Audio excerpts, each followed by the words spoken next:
sheekafaneedani ma soo bandhigayso oo keliya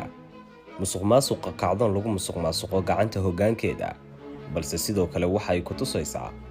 sida leexsanaanta, danay la'aanta, jahliga iyo hunguriga u baabi'iyo rajo kasta oo laga qabay nolol qurux badan. waa qisa aad u kooban, aadna cajiib ah, aadna u fudud oon xataa تعقيد بدن أما أدكين بدن iyo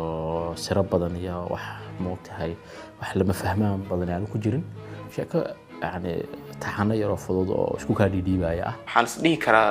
sheekada istiraatiijiyadda ugu weyn ee laga leeyahay khadaabkeeda waxa waaye in maxaa la yiraahdaa hadii la soo koobo la dhihi karo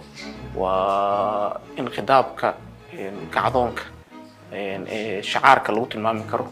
إن محلي لا تشهيو كأني دولة في العالم دولة كستا أمت كستا وحق سمايان دستور كذا